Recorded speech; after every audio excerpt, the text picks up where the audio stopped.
पार्टदारी हो, ज्यादा से ज्यादा 84 के चक्र में आने वाली हो, और कम से कम इस सृष्टि में एक जन्म जरूर लेती हो। मैं जो नई सृष्टि रचता हूं, अर्थात शिव बापा करके इस सृष्टि में जो नई सृष्टि रचते हैं, वो बाप गॉड इज ट्रुथ कहा जाता है। और ट्रुथ इज गॉड कहा जाता है। सच्चाई एक होती है, सच्चाई अनेक नहीं हो सकती। और इस कलयुगी दुनिया में नंबरवार सब सच्चे हैं और नंबरवार सब झूठे हैं, परंतु 100% सच्चा कोई भी नहीं।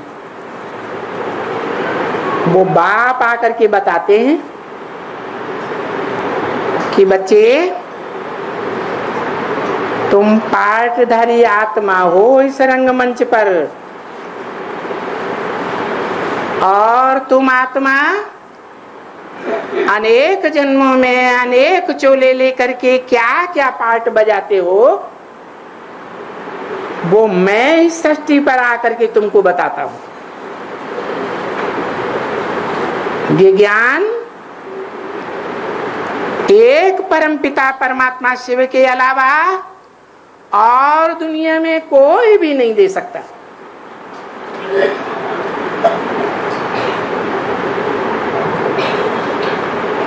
वो ज्ञान का दाता एक है और अज्ञान के दाता अनेक हैं।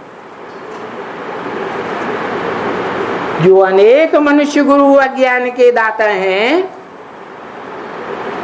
उनके आने के बाद हिस्ट्री में ये साबित होता है,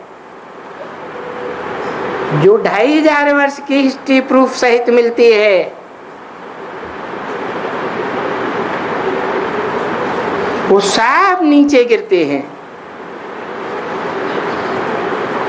विकारों में गोते खाते रहते हैं, खुद भी नीचे गिरते हैं और उनके फॉलोअर्स भी नीचे गिरते हैं। और नीचे गिरने का कारण क्या है? कारण एक ही है, जो वेदों में भी बखान किया गया है, ऋते ज्ञानान्य मुक्ति। ज्ञान के बगैर मुक्ति नहीं होती है, दुखों से मुक्ति नहीं होती है, विकारों से मुक्ति नहीं होती है, इस बंधन की दुनिया से मुक्ति नहीं होती है, देह से मुक्ति नहीं होती है। ज्ञान से मुक्ति और अज्ञान से जन्म जन्मांतर का क्या होता है? बंधन होता है। सब देह के बंधन में बंधे हुए हैं। अगर कोई चाहते भी हैं कि हम सुइसाइड कर लें, देह के बंधन से मुक्त हो जावें, परंतु उन्हें पता नहीं है कि और ही जास्ती बंधन में बंध जाते हैं। भूत प्रेत का चोला मिलता है। भूत प्रेत सूक्ष्म शरीरधारियों को कहा जाता है। वो सूक्ष्म शरीरधारी आत्माएं जिनको शरीर नहीं मिलता कर्म करने के लिए, वो कर्मों के बंधन से तो छूटती हैं, लेकिन फिर लंबे समय तक भटकती रहती है। इसी दुनिया में भटक भटक करके जब उनके पापों का बोझ खत्म हो जाता है या पापों का बोझा ढीला हो जाता है, तब उनको जाके जन्म मिलता है। इसलिए गीता में कहा है, मेरी उपासना करने वाले मेरे से प्राप्ति करते हैं, मुक्ति और जीवन मुक्ति की प्राप्ति करते हैं। देवताओं की उपासना करने वाले देवताओं से प्राप्ति करते हैं, फरिश्तों की उपासना करने वाले फरिश्तों से प्राप्ति करते हैं, और भूत प्रेतों की पुजारी भूतों से प्राप्ति करते हैं और जन्म जन्मांतर भूत प्रेत योनि में जाते हैं।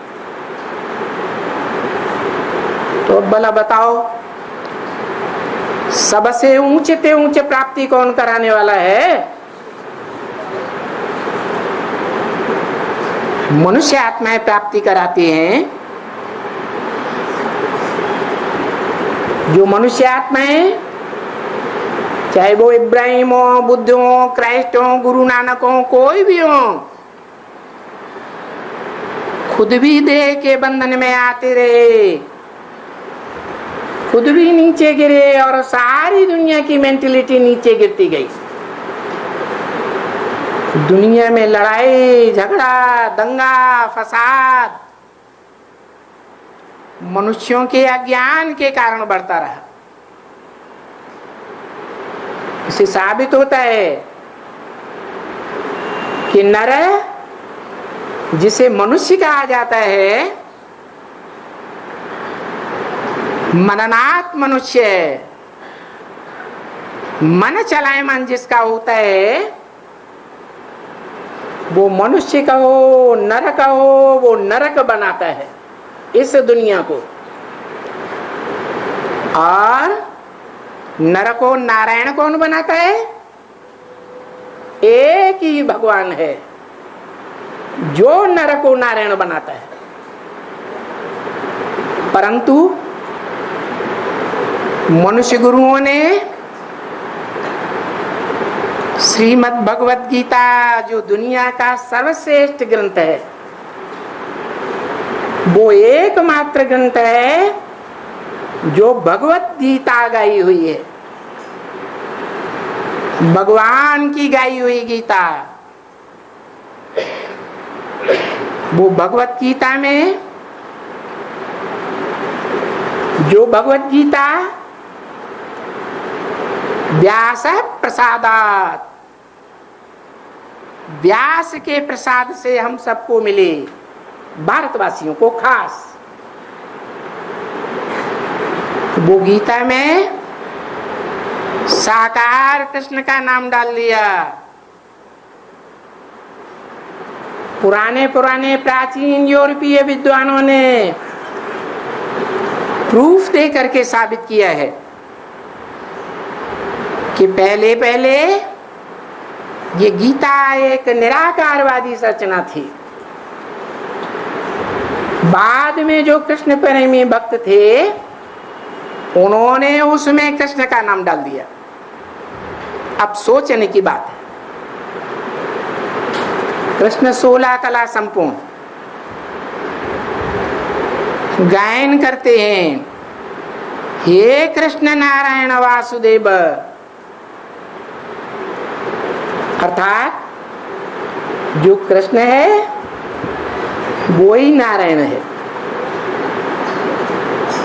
नारायण विश्व का मालिक है। ऐसा विश्व का मालिक सतयुग में हुआ जिसके होने की बात शास्त्रों में भी लिखी है कि सतयुग में नारायण का राज्य था, और वो सतयुग की स्थापना सत्य बाप ही आकर के करती है, जिनके लिए गायन है सत्यम शिवम सुंदरम। वो सुंदर दुनिया की रचना करते हैं। शिवम माना कल्याणकारी दुनिया की रचना रचते हैं। वो देवताएं कल्याणकारी कहे जाते हैं। उनके द्वारा किसी का कल्याण नहीं होता। इसलिए आज भी भारत में मंदिरों में उन देवी देवताओं की पूजा होती है। पूजा